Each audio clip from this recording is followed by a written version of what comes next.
Assalamualaikum warahmatullahi wabarakatuh. Waalaikumsalam. Alhamdulillahil alamin wa bihi nasta'in ala umuri dunya wad din. Asyhadu an la ilaha illallah wahdahu la syarika lah wa asyhadu anna Muhammadan abduhu khairul mursalin wa ala alihi wa sahbihi wa dzurriyyatihi ajma'in.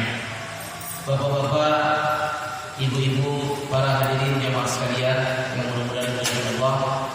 Alhamdulillah malam ini kita bertemu lagi dan pembahasan kita malam ini insyaallah lanjutan landasan yang kedua di antara 6 perkara yang pokok dalam agama kita, yaitu amarallahu bil ijtima'i fid din wa nahyi 'anil tafarruq, bahwa Allah perintahkan kita atau Allah wajibkan kita bersatu di atas agamanya Allah, dan Allah melarang kita untuk berpecah belah.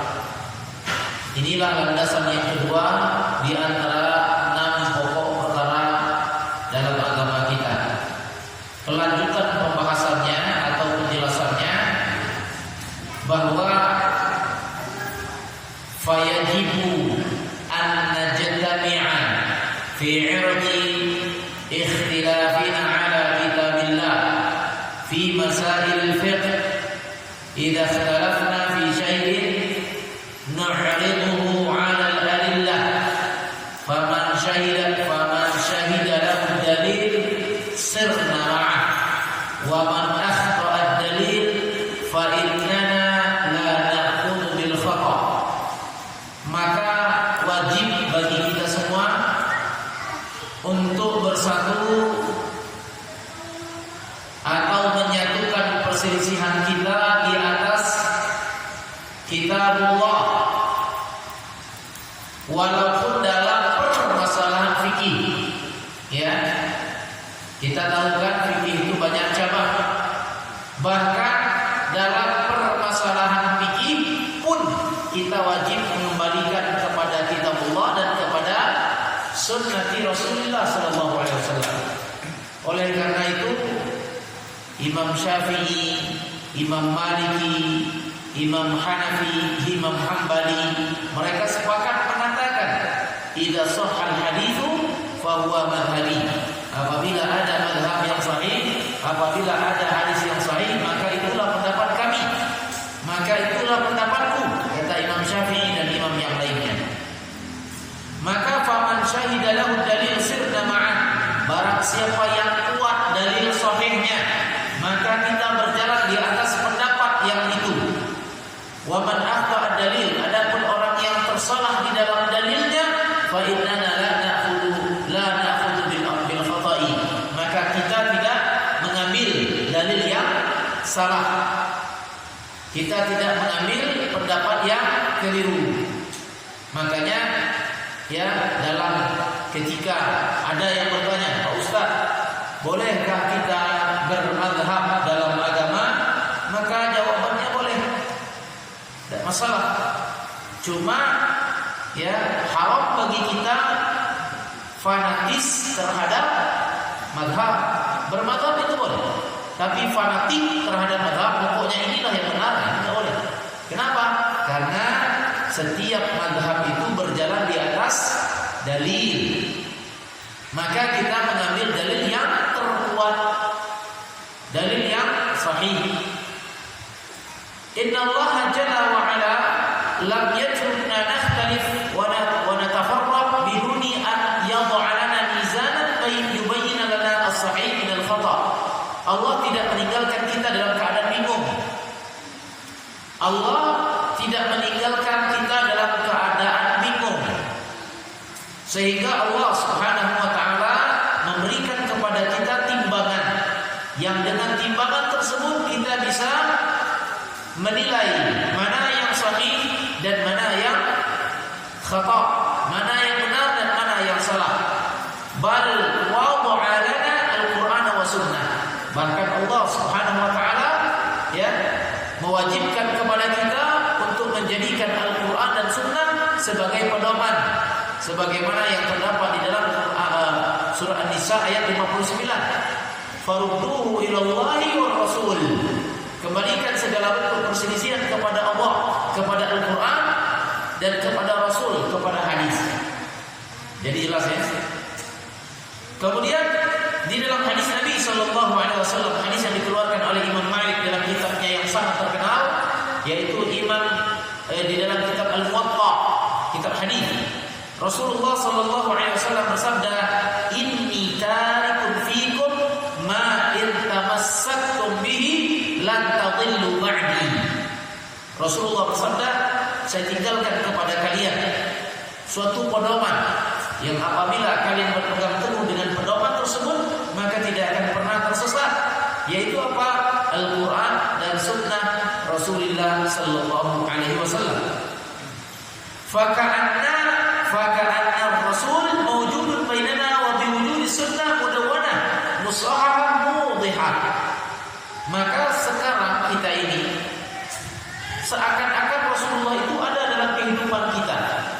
Walaupun Rasulullah sudah wafat, akan tetapi sunnah beliau masih hidup, dan kita wajib berpegang teguh dengan sunnah beliau, yaitu dalam kitab-kitab hadis yang tertulis yang disusun oleh para ulama hadis, di antaranya Imam Bukhari, Imam Muslim, Abu Daud, Tirmizi, Nasai dan yang lainnya. Maka kitab-kitab hadis tersebut adalah kitab yang menjelaskan kepada kita perkara-perkara inti dalam agama, baik itu dalam permasalahan akidah ataupun dalam permasalahan ibadah dan yang lainnya. Annahu lam yatrukha fi mutahatin bal tarakha wa 'indaha ma yadulluha 'ala Allah. Maka kita tidak ditinggalkan oleh Rasulullah sallallahu alaihi wasallam dalam keadaan bingung dan tidak pula dalam keadaan tersesat, akan tetapi ada petunjuk pedoman yang menuntun kita menuju jalan yang benar. Wa yadulluha 'ala as-shawab, yang menunjukkan kita jalan yang lurus, jalan yang benar. Amman ladzi la yuridul haq wa yuridu anna kulla wahidin yabqa 'ala madhhabihi wa huwa 'ala nihlatih. Maka orang yang tidak menginginkan kebenaran, maka orang tersebut akan mantap berdiri kokoh di atas pendapatnya dan dia berada di dalam kelompoknya. Wa yaqul, lalu ia berkata, najtami'u fi ma ittafaqna 'alaihi wa ya'lamu ba'duna ba'dha fi ma ikhtalafna 'alaihi. Kemudian orang tersebut mengatakan, orang yang tidak menginginkan kebenaran, dia akan berkata, sudah, kita akan sepakat, kita akan bersatu dengan apa yang kita sepakati, dan kita akan saling toleran dengan apa yang kita perselisihkan. Ini perkataan syubhat yang sesat dan menyesatkan. Ini perkataan Hasan al-Banna, pendiri Ikhwanul Muslimin di Mesir. Dan perkataan ini disahkan oleh Syekh Shalih Fauzan di dalam kitab Usul As-Sittah, disahkan oleh beliau bahwa kalimat tersebut adalah kalimat yang bisa menyesatkan umat manusia. Najtami'u fi ma ittafaqna 'alaihi wa ya'dhu ba'duna ba'dha fi ma ikhtalafna 'alaihi. Kita bersatu padu dengan apa yang kita sepakati, dan kita saling toleran dengan apa yang kita perselisihkan. Fal jawab, ada persanggahan dari kalimat ini dari Syekh Shalih Fauzan, an najtami'a 'ala kitabillahi wa sunnati rasulih, bahwa kita tidak bersatu dalam perkara yang kita sepakati, akan tetapi kita bersatu padu di atas kitabillah dan di atas sunnah Rasulullah. Makanya Allah berfirman, fa in tanaza'tum fi syai'in farudduhu ila Allahi wal Rasul. Kalau kalian berselisih, kembalikan kepada Allah, kembalikan kepada Rasul. Maka ini tegas dari Allah Subhanahu wa taala. Kemudian wa ya'dhu ba'duna ba'dha fi ma ikhtalafna 'alaihi, dan kita saling toleran dengan apa yang kita perselisihkan. salah. Yang benarnya adalah la ya'lamu ba'duna ba'dha wa nabqa 'ala al-ikhtilaf. Kita tidak mesti saling toleran dengan apa yang kita perselisihkan, akan tetapi kita wajib mengamalkan perintah Allah untuk mengembalikan perselisihan itu kepada kitab Allah dan kepada sunnah Rasulullah, sehingga kita bersatu di atas Al-Quran dan sunnah. Ya, bapak-bapak, para hadirin jamaah sekalian yang mudah-mudahan dirahmati serta dimuliakan Allah. Makanya kita perhatikan di masa Rasulullah SAW, beliau menyampaikan perkara yang hak itu hak, dan menyampaikan perkara yang batil itu batil. Sebagai klarifikasinya, teman-teman sekalian, dari Ustaz Abdul Salam, semoga Allah menjaga beliau, bahwa ketika kita menjelaskan hukum kufur dan pembagiannya dalam agama Islam, bukan berarti kita mengkafirkan orang, tidak. Ya, misalkan seorang dai ila Allah, orang yang berdakwah di jalan Allah, menjelaskan perkara kufur, pembahagiannya, perkara-perkara yang menyebabkan orang itu jatuh dalam kekufuran, ya, definisi kufur, adab bagi orang kafir. Maka ketika seseorang menjelaskan perkara kufur, hukum serta pembagiannya, bukan berarti mengkafirkan seseorang, tidak. Tetapi ini adalah agama kita, wa tawassaw bil haq, menjelaskan perkara yang hak itu hak, yang batil itu batil. Jadi kita tidak memvonis personilnya sebulan kafir, tidak. Ini dalam agama Islam tidak. Ada buku yang ditulis oleh Imam Ibnu Taimiyah, mohon maaf dimatikan ini. Ada buku risalah yang ditulis oleh Imam Ibnu Taimiyah, judulnya Fitnatut Takfir. Mohon maaf Ustaz kedinginan ya. Risalah yang ditulis oleh Imam Ibnu Taimiyah, Fitnatut Takfir. Fitnah dalam pengkafiran. Haram hukumnya kita ya menyebutkan fulan bin fulan kafir, tidak boleh. Ini kalau dalam bahasa syar'inya takfir ala ta'yin, mengkafir seseorang atas inisial. Ini tidak boleh kecuali ada proses yang sangat ketat di dalamnya, seperti misalkan berdasarkan pandangan jumhur atau mayoritas para ulama yang beraqidah Ahlussunnah, ya. Tapi takfir ala ta'yin, mengkafirkan seseorang atas inisial atau personal, ini tidak boleh kecuali dengan syarat-syarat yang sangat ketat. Intinya menjelaskan perkara kufur, bukan mengkafirkan orang. Menjelaskan perkara bid'ah, bukan memvonis orang atau membid'ahkan orang, tidak.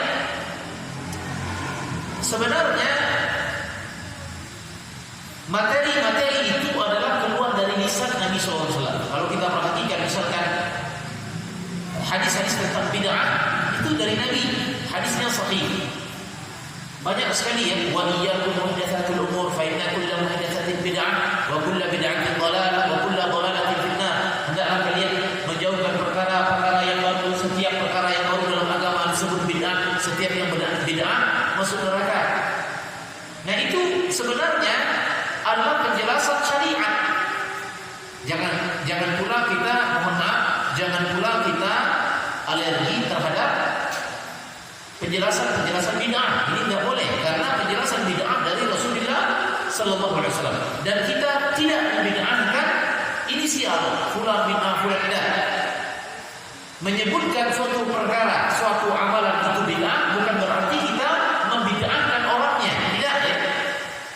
Ini suatu perkara yang berbeda.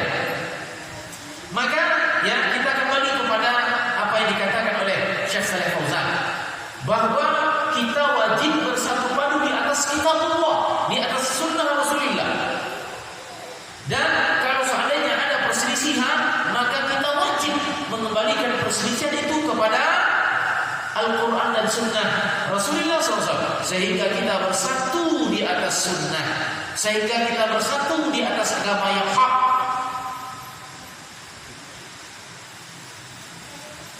Tidak boleh kita nanti misalkan memiliki akidah muat Akidah muwazanah itu akidah perbandingan. Kanan kiri oke. Ini akidah muwazanah. Kalau dalam bahasa flora dan faunanya apa ya? Akidah bulat. Kanan kiri oke. Agama Islam apa yang mengistimewakan Islam serta orang yang beragamakan Islam dengan yang lain? Salah satu di antaranya adalah keistimewaan agama Islam, dan orang yang berpegang teguh dengan agama Islam keistimewaannya adalah berpegang teguh dengan prinsip. Muslim dan mukmin yang sejati orangnya prinsip. Tidak bisa misalkan berubah-ubah karena suatu keadaan. Prinsip. Yang haram itu haram, yang halal itu halal. Jangan sampai nanti berakidah muwazanah. Oh, kalau seperti ini tidak mampu, lajulah, silakan. Yang penting ini ada dalilnya. Yang main ini juga tidak mampu, silakan, lajulah. Yang penting ada dalil. Yang penting kita bersatu ya bersama. Ini subhanallah. Kalau bapak-bapak sekalian kita perhatikan, dalil orang yang toleran dalam perselisihan itu didasari dengan hadis yang tidak ada sanadnya, la salahu, hadis yang lemah atau bahkan mendekati palsu. Dalam kitab Silsilah Al-Hadits Ad-Dhaifah yang ditulis oleh Syekh Albani, hadis yang dipegang oleh orang yang toleran dalam perselisihan apa? Ikhtilafu ummati rahmah, perbedaan umatku rahmat. Yang pakai usolli lajulah apa? Yang penting kita bersatu. Yang tidak pakai usolli silakan, tidak masalah. Yang penting kita ini bersatu. Bersatu karena perselisihan itu rahmat. Allah merahmati kita. Tidak bisa seperti itu. Ada perbedaan, kita kembalikan kepada Rasulullah. Tidakkah Allah telah berfirman di dalam surat An-Nisa, "Fala wa rabbika la yu'minuna hatta yuhaqqimuka fima shajara bainahum." Tidak beriman mereka sampai mereka menjadikan Muhammad sebagai hakim segala perkara yang mereka perselisihkan. Jadi wajib kita kembalikan kepada Rasulullah. Perkara-perkara ibadah yang sangat sederhana, yang dari dulu sampai sekarang tidak ada ujung-ujungnya. Ya katakanlah seperti usolli, bukan berarti sekali lagi bukan berarti ustaz, ya bukan berarti ustaz menyebutkan keburukan orang yang membaca usolli, tidak ya. Tetapi ustaz menjelaskan perkara agama dalam masalah niat. Ini beda kan? Sangat berbeda ya. Kalau ada orang pakai usolli, orang itu sesat, itu tidak boleh. Tapi kalau ada orang sholatnya pakai usolli, kita jelaskan masalah agama bahwa dalam niat seperti ini, seperti ini, seperti ini, seperti ini. Nah itu tidak masalah. Dakwah yang seperti ini, dakwah itu menyampaikan dan menjelaskan.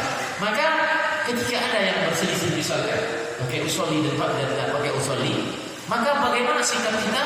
Sikap kita An-Nisa ayat 59. Fa in tanaza'tum fi syai'in, kalau kalian berselisih, farudduhu ila Allah wa Rasul. Kembalikan kepada Allah, kepada Rasul.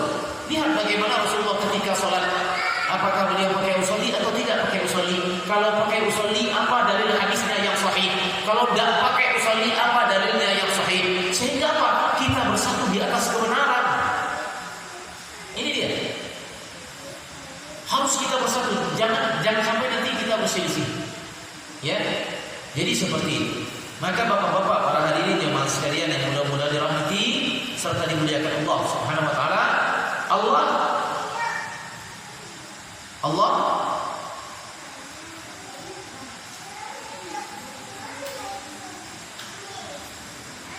menyebutkan sisi negatif orang yang berselisih. Dijadikan oleh Allah sebagai bahan analog yang buruk. Disebut oleh Allah dalam surah An-Nisa ayat Al-Imran ayat 105. Apa kata Allah? Wala takunu kalladzina tafarraqu wa ikhtalafu min ba'di ma ja'ahum al-bayyinat. Kalian kata Allah, janganlah menjadi seperti orang yang berselisih kemudian mereka berpecah belah. Padahal sudah sampai kepada mereka penjelasan. Artinya orang yang berselisih adalah sebagai bahan analog yang negatif oleh Allah Subhanahu wa taala. Kalian jangan menjadi seperti orang yang berselisih. Orang yang berselisih itu berpecah belah.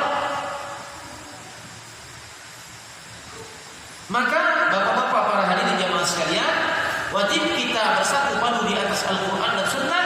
Dan kalau seandainya perselisihan, kita jadikan Rasulullah sebagai hakim di antara kita. Tapi kalau seandainya kita jadikan akal sebagai hakim di antara perkara yang kita hadapi, maka akan timbullah perpecahan dan akan kaburlah kebenaran. Tidak akan selesai. Ada satu pertanyaan kepada Ustaz. Pak Ustaz, ini pertanyaan di KM9 Mas Karebet. Pak Ustaz, saya memandang bahwa sholat 5 waktu itu adalah nikmat yang besar, dan kita wajib mensyukuri nikmat. Ini pertanyaan. Karena sholat 5 waktu adalah nikmat dan kita wajib mensyukuri nikmat, maka setiap saya setelah sholat 5 waktu, saya sujud syukur karena mensyukuri nikmat sholat. Pertanyaannya, boleh atau tidak? Ini fakta. Ustaz jawab, jawaban boleh atau tidak bukan dari mulut Ustaz. Jawaban boleh atau tidak kita lihat kepada perbuatan Rasulullah sallallahu alaihi wasallam. Kalau Rasulullah amalkan itu maka boleh, kalau Rasulullah tidak amalkan itu maka tidak boleh. Karena kalau kita kembalikan jawabannya ke mulut Ustaz, 10 Ustaz 10 jawabannya. Boleh atau tidak? Jawab satu Ustaz wajib, karena Allah berfirman, "Fadhkuruni adzkurkum washkuruni wa la takfurun." Bersyukur itu wajib, maka sujud syukur setelah salat wajib. Ada yang boleh, karena itu adalah perkara yang dianjurkan dan tidak ada larangan. Yang keempat, yang ketiga makruh, macam-macam. 10 Ustaz 10 jawabannya. Karena dikembalikan kepada nalar. Kalau kita kembalikan kepada Rasulullah, maka hukum itu jelas. Dalam masalah ibadah, kalau dikerjakan Rasulullah maka itu dianjurkan. Kalau seandainya tidak dikerjakan oleh Rasulullah maka itu haram dikerjakan. Karena dalam masalah ibadah itu apa? Rangkaian perbuatan ucapan yang sakral yang ditentukan oleh syariat berupa Al-Quran atau Sunnah. Jadi ibadah itu perintah Al-Quran dan hadis. Ini definisi ibadah oleh para ulama. Ma'amala bihi syar'an min ghairi iqtiradin wala 'aqli. Perintah syariat yang tanpa nalar, tanpa logika dan juga tanpa budaya. Ibadah perintah vertikal. Maka Ustaz jawab, Rasulullah sallallahu alaihi wasallam tidak melakukan itu. Man ahdatsa fi amrina hadza ma laysa minhu fa huwa rad. Yang melakukan suatu amalan, yang melakukan suatu ibadah, yang melakukan suatu perkara dalam agama yang tidak dikerjakan Nabi dan para sahabat, maka amalan tersebut tertolak. Maka bapak-bapak para hadirin jamaah sekalian yang mudah-mudahan dirahmati dan dimuliakan oleh Allah Subhanahu wa taala, kita kembalikan kepada Al-Qur'an dan sunnah Rasulullah sallallahu alaihi wasallam. Wa ma wafaqal haq akhadna bih wa ma wafaqal khata' narji'u an. Apabila ada di antara perselisihan yang kita dapatkan yang paling dekat dengan dalil, yang paling benar dengan hadis yang sahih, maka itu yang kita ambil. Apabila ada yang menyelisihi dalil, maka kita tinggalkan. Apabila ada yang menyelisihi dalil, maka kita tinggalkan. Kemudian, fal ikhtilaf yushadditul qulub wa yufarriqul ummah. Maka perselisihan bisa membinasakan hati dan memecah belah umat. Wala yumkinu lin-nas idza tanasaru mukhtalifin an yatanasaru wa yata'awanu. Maka tidak mungkin bagi umat manusia ketika mereka berselisih saling tolong-menolong dan saling bantu-membantu. Tidak mungkin. Makanya tidak boleh berselisih. Wajib bersatu padu di atas Al-Quran dan Sunnah Rasulullah SAW. Ketika ada yang mengatakan seperti ini, subhannya, sesungguhnya dakwah kepada Sunnah, dakwah kepada Tauhid adalah dakwah yang memecah belah umat. Kita katakan ini adalah suatu ungkapan yang barangkali perlu kita tinjau ulang. Kenapa? Karena memang ketika Rasulullah berdakwah di kota Mekah,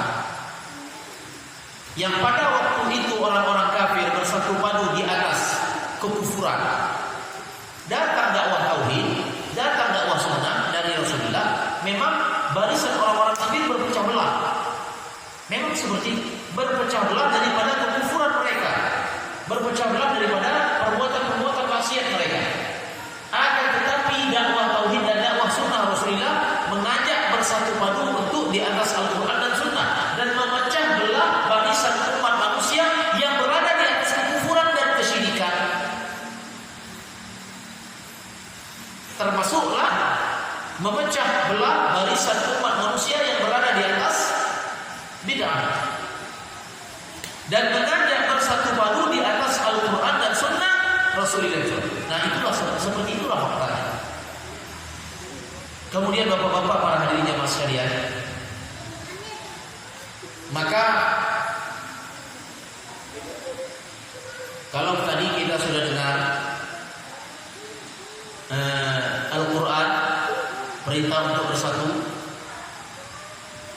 di dalam surat Al-Imran dan di ayat dan di surat-surat surat Nisa, banyak lagi yang lain.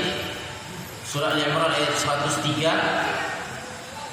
Maka mari kita memperhatikan juga hadis tentang perintah untuk bersatu di atas Al-Quran dan bersatu di atas Sunnah Rasulullah. Rasulullah bersabda sallallahu alaihi wasallam, hadis yang dikeluarkan oleh Imam Muslim di dalam kitab Sahih beliau, dan juga hadis yang dikeluarkan oleh Imam Al-Bukhari dalam Adabul Mufrad. Hadis ini datangnya dari Abu Hurairah. Abu Hurairah berkata, Rasulullah bersabda sallallahu alaihi wasallam, "Innallaha yarda lakum thalathan." Sesungguhnya Allah ridha terhadap kalian di atas 3 perkara. Sesungguhnya Allah ridha kepada kalian di atas 3 perkara. Yang pertama, an ta'budu wa la tusyriku bihi syai'a. Allah ridha kepada kalian ketika kalian mentauhidkan Allah, beribadah kepada Allah dan meninggalkan perkara syirik. Maka Allah ridha. Subhanallah. Allah ridha. Bayangkan ya, Allah ridha. Radhiyallahu anhum wa radu an. Sifat penduduk surga itu adalah orang yang diridai Allah. Radhiyallahu anhum wa radu an. Allah ridha kepada mereka, mereka ridha kepada Allah. Maka Allah ridha kepada kita ketika kita bertauhid kepada Allah dan meninggalkan perkara syirik. Yang kedua, wa an ta'tasimu bihablillahi jami'an wa la tafarraqu. Dan Allah ridha kepada kalian ketika kalian bersatu di atas kitabullah dan di atas sunnah Rasulullah dan tidak bercerai-berai, tidak berselisih, tidak berpecah belah. Allah ridha dengan persatuan di atas Al-Quran dan Sunnah. Perhatikan ya. Jadi tadi terdapat syubhat dari Hasan Al-Banna, semoga Allah mengampuni dosa-dosa beliau, bahwa dia mengatakan kita wajib bersatu di atas apa yang kita sepakati. Ini sesat ya. Tidak boleh kita bersatu di atas apa yang kita sepakati. Bagaimana menurut antum orang-orang yang yang sepakat di atas kesyirikan? Bagaimana menurut antum orang-orang yang sepakat di atas kekafiran? Bagaimana menurut antum tentang orang-orang yang bersepakat di atas maksiat? Banyak orang yang sepakat di atas maksiat. Minum berjamaah, ada juga minum berjamaah, bersepakat di atas maksiat. Kita wajib bersatu di atas apa yang kita sepakati. Kalau kita sepakat di atas maksiat, apakah kita bersatu? Dan itu terjadi. Banyak orang sepakat di atas kesyirikan. Di daerah Jawa ada orang yang sesajen, sedekah laut. Mereka sepakat di atas apa yang mereka sepakati, bersatu di atas apa yang mereka sepakati. Kemudian kita dengan orang yang bayar sesajen itu berselisih. Apakah kita saling toleran? Dalam masalah akidah tidak. Kalau dalam masalah perbuatan, barangkali undang-undang yang ngatur. Itu hak asasi masing-masing. Silakan. Yang mau berbuat bid'ah silakan. Yang mau berbuat kesyirikan silakan. Yang mau kafir silakan. Itu hak masing-masing. Akan tetapi dalam masalah akidah dan keyakinan kita tidak sepakat. Ya barangkali dalam masalah perbuatan, ya misalkan ada satu masjid yang mau merayakan Maulid, ada satu masjid yang tidak mau merayakan Maulid. Itu hak masing-masing. Silakan. Kita terbuka. Indonesia menganut Indonesia menjamin kebebasan dalam beragama. Dilarang Muslim mengganggu kafir, dilarang pula kafir mengganggu Muslim, apalagi sesama Muslim. Akan tetapi dalam masalah akidah kita, keyakinan pribadi kita, maka yang bid'ah itu bid'ah, yang sunnah itu sunnah. Dalam keyakinan. Dan keyakinan kita ini tidak membatasi hak orang. Ya. Ini jadi agama yang diatur oleh undang-undang. Maka dalam masalah keyakinan kita secara pribadi wajib kita bersatu di atas Al-Quran dan Sunnah Rasulullah SAW. Wajib. Tidak boleh kita berselisih. Ya. Kemudian yang ketiga sudah buat ya perkara yang diridhoi Allah. Sudah cukup waktunya? Belum ya. Masih berapa menit? 15 menit lagi. 15 menit lagi. Ya, lewat 3. Iya. Masih ada 6 menit lagi. 5 menit. 9 ya. Jadi yang terakhir perkara yang diridhoi Allah adalah, nah ini penting ini. Ini terkait fitnah zaman kita sekarang ini. Wa antunasihu man wallahu Allahu amrakum. Bahwa kalian diridhoi oleh Allah apabila saling memberikan nasihat kepada orang yang Allah titipkan kepada mereka urusan kalian.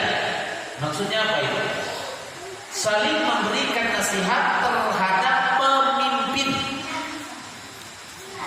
Pemimpin yang melakukan kesalahan, pemimpin yang zalim, maka kewajiban kita adalah memberikan nasihat. Ini hadis dari Abu Hurairah, riwayat Bukhari, riwayat Muslim dalam kitab Adabul Mufrad, dan juga di dalam kitab Al-Muwatta karya Imam Malik. Hadisnya sahih bahwa sikap rakyat terhadap pemimpin yang zalim adalah memberikan nasihat. Apabila ada pemimpin zalim, maka kita wajib memberikan nasihat. Dan nasihat tersebut adalah dengan cara yang telah ditentukan oleh syariat, yaitu berdasarkan hadis Nabi sallallahu alaihi wasallam, mengambil tangan mereka, artinya bertemu 4 mata, sampaikan kepada mereka perkara nasihatnya. Apabila mereka menerimanya, maka itulah yang diinginkan, kata Rasulullah. Apabila mereka menolaknya, maka sesungguhnya engkau telah menyampaikan apa yang semestinya. Jadi bagaimana sikap seorang muslim terhadap pemimpin yang zalim? Berikan nasihat dengan cara yang baik. Silahkan teman-teman sekalian, ini akidah ya. Sekalipun negara memberikan ruang untuk kita misalkan mengkritik dengan cara aksi massa yang sesuai dengan SOP undang-undangnya, sekalipun negara memberikan ruang untuk itu, ya, demo dengan cara demo dengan sesuai SOP undang-undangnya, tanpa merugikan, tanpa merusak dan yang lain-lain. Walaupun negara memberikan ruang untuk itu, akan tetapi kita selaku muslim, selaku mukmin, keyakinan kita bahwa sikap kita terhadap pemerintah yang zalim wajib bagi kita untuk memberikan nasihat yang baik, dan kita tidak dibenarkan secara akidah untuk melakukan aksi protes massal, karena tidak ada contohnya dalam agama Islam untuk hal itu. Bahkan dalam kitab, dalam hadis Nabi sallallahu alaihi wasallam, kitab Fathul Bari karya